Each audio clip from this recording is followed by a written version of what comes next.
전남 광양에서 고로쇠 채취가 본격적으로 시작됐습니다. 최근 이상 기온이 잇따르면서 농가의 고민을 들어봤습니다.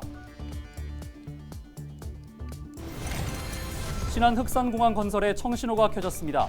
환경부 국립공원위원회가 사업부지 일대를 국립공원에서 해제했습니다. 순천만 자벌드의 노사 갈등이 일단락이 지어졌습니다. 줄다리기 협상을 벌인 끝에 합의점을 도출했습니다. 장흥군이 정부 공모 사업에 선정돼 한우 특화지구를 조성합니다. 관련 산업에 어떤 변화가 찾아올지 짚어봤습니다.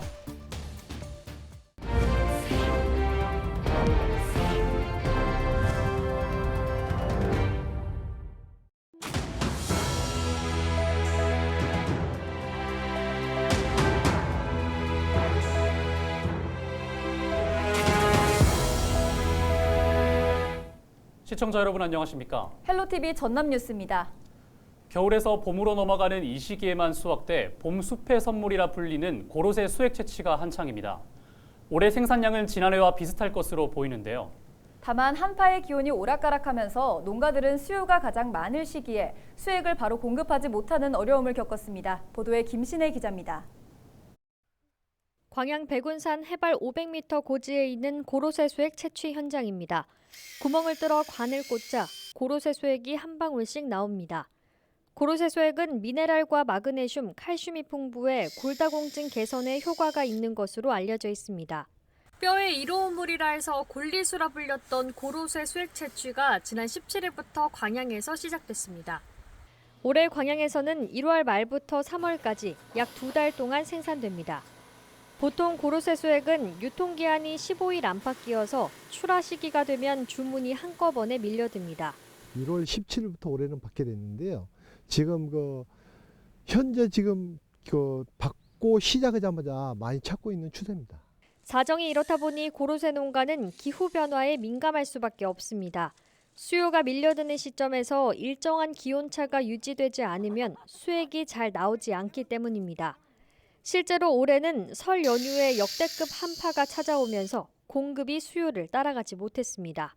마이너스 4에서 5도 정도 떨어졌다가 낮 기온이 8도에서 10도 이상 되면은 굉장히 채취량이 좀 가장 적합한 날씨거든요. 설 지나서 일주일가량은 낮 기온도 4도, 5도 정도밖에 안 올라가기 때문에 채취량이 거의 없었고요. 오락가락하는 이상기후의 영향을 피할 수 없었던 고로쇠 농가. 다행히 혹독했던 한파가 지나고 기온이 점차 예년 수준을 회복하면서 생산량은 지난해와 비슷한 수준인 97만 리터로 전망됩니다. 헬로티비 뉴스 김신혜입니다. 흑산공항 건설 사업이 환경부 국립공원위원회의 높은 벽을 넘어서면서 공항 건설에 탄력을 받고 있습니다. 환경부 국립공원위원회는 지난달 31일 공원구역 변경 계획을 심의하는 자리에서 흑산공항 예정부지를 국립공원에서 해제하는 대신 비금 명사심리 해변 일대를 국립공원에 편입했습니다. 전라남도는 국립공원 해제 안건이 통과된 만큼 곧바로 실시 설계에 돌입해 올해 하반기에는 착공에 들어갈 계획입니다. 흑산공항은 길이 1,200m, 폭 30m 규모의 활주로를 갖출 예정이며 오는 2026년에 개항할 예정입니다. 그동안 흑산공원 건설은 국립공원위원회 심의 과정에서 환경과 경제, 안전성 문제를 놓고 이견이 생겨 첫 삽을 뜨지 못하는 등 답보 상태에 머물렀습니다. 순천만 자벌드 노사가 7시간 협상 끝에 갈등을 매듭지었습니다. 순천시는 순천만 자벌드 위탁사와 근로자, 시청 관계자 등이 참석한 가운데 7시간 줄다리기 협상을 벌여 1일 새벽 1시 합의안을 마련했다고 밝혔습니다. 합의서에는 노조원 생활지원금 200% 지급과 상여금 문화활동비 명목 60만 원 지급, 4대 보험 근로자 부담금 사업주 부담 등이 담겼습니다. 순천만 자벌드는 오는 6일부터 정상 운영됩니다. 요즘 솥값이 떨어져서 한우 농가의 시름이 깊은 상황에서 지역 축산 농가에 모처럼 반가운 소식이 들려왔습니다. 전남 장흥군에 한우 특화지구가 들어설 예정인데요. 새로운 수익이 창출될 거란 기대감이 높습니다. 보도에 송하영 기자입니다. 전남에서 가장 많은 한우를 키우고 있는 장흥군. 사람보다 소가 더 많은 지역이지만 정작 소 도축장이 없습니다. 산지에서 애써 키운 소를 충북 음성이나 서울까지 이동해 도축내다 보니 생산비가 더 들어가는 실정입니다. 아이 그 음성까지 가면 또 소가 또 많이 또 키로수가 빠질 거 아니에요. 가까운 데로 가면 좋은데 가까운 데는 음성처럼 등급이 잘 안 나와요. 그런데 한우 농가의 부담이 앞으로는 어느 정도 해소될 전망입니다. 장흥군이 정부 공모 사업에 선정돼 생산에서 가공, 유통까지 전 과정을 체계적으로 관리할 수 있는 한우 특화 단지를 조성하기로 한 겁니다. 한우 특화 산업지구는 오는 2026년까지 장흥읍과 용산, 안양면 일대에 들어설 예정. 축협에서는 산지소를 사들여 직거래 매장이나 한우 명품관에 공급하는 등 지역 한우의 판로 확보를 돕기로 했습니다. 이렇게 되면 각 농가들은 생산비를 아낄 수 있고 안정적인 유통망까지 확보할 수 있게 됩니다. 장흥군은 소비자가 직접 한우 사육 환경을 둘러보고 체험할 수 있는 프로그램을 개발해 관광업과 연계할 계획입니다. 가공산품 및 레시피 개발, 소비 활성화 유통 마케팅 지원과 체험 관광 콘텐츠 경쟁력 강화 사업을 추진할 계획입니다. 한우 사육 농가들도 특화단지 조성에 거는 기대감이 클 수밖에 없습니다. 군 단위에서 해줄 게 있고 개인이 할 게 있고 사업이 보다 보면 여러 가지가 있지 않습니까? 근데 이런 것은 이제 개인이 혼자 하기는 액수도 많고 부피도 크고 큰 자본력이 또 있어야 되고 그래서 힘든데 저희들은 이제 키우고 거기에 따라 해서 연결되면은 장흥군은 올 상반기에 각 분야별 전문가로 구성된 자문단을 꾸려 구체적인 사업 계획을 확정할 방침입니다. 헬로티비 뉴스 송하영입니다.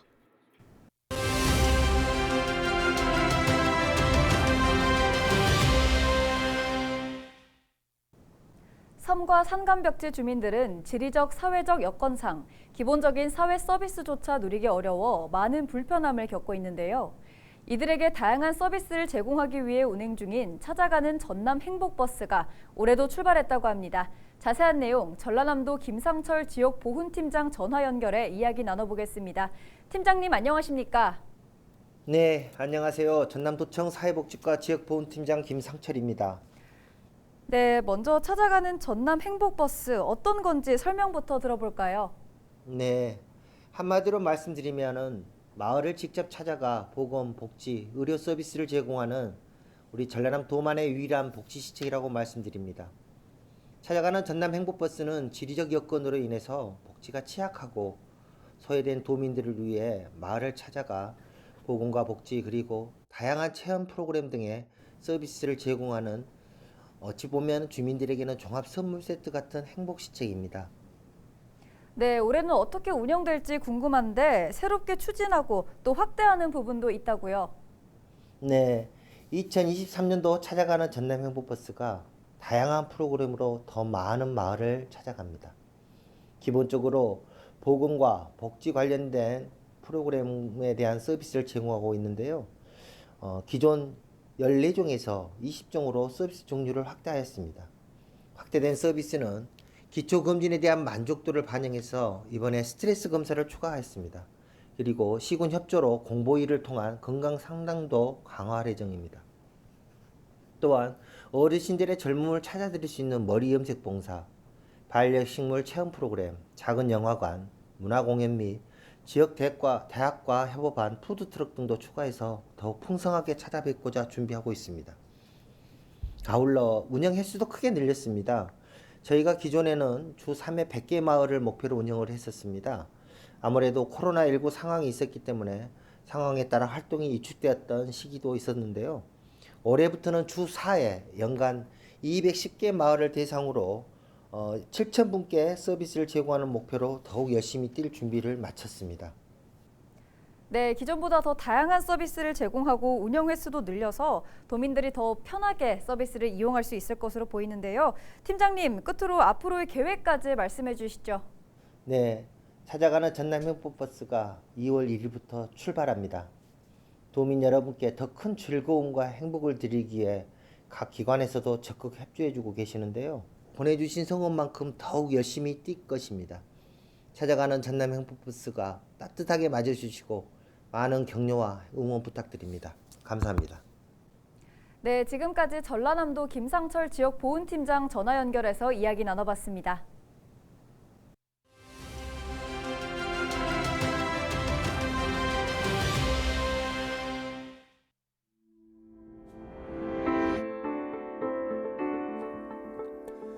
정부가 난방비 폭등으로 싸늘해진 민심을 달래기 위해 1일 추가 대책을 내놨습니다.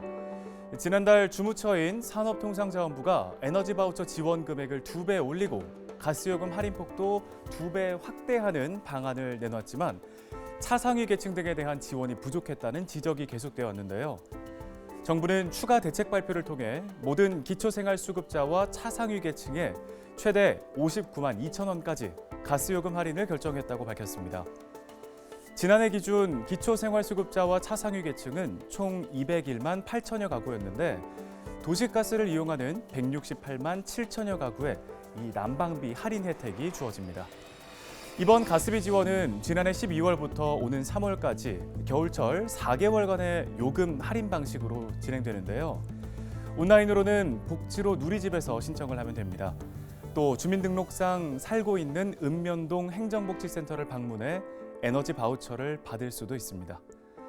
산업부는 에너지 바우처 지원과 가스요금 할인 신청 방법을 모르는 국민들이 많은 만큼 홍보에 나선다는 계획인데요. 우선 지자체와 한국에너지공단과 협조해 에너지 바우처 미신청자들에게 신청을 독려할 예정입니다. 에너지 취약계층을 위한 난방비 지원 놓치지 말고 꼭 챙겨보시기 바랍니다. 데일리 브리핑이었습니다.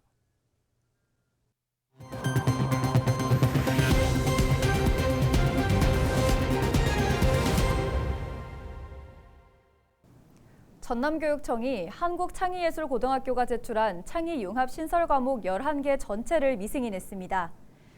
전남교육청은 지난달 30일 한국창의예고가 제출한 융합 콘텐츠 제작, 재현과 해석 등 11개 과목을 미승인 통보했다고 밝혔습니다.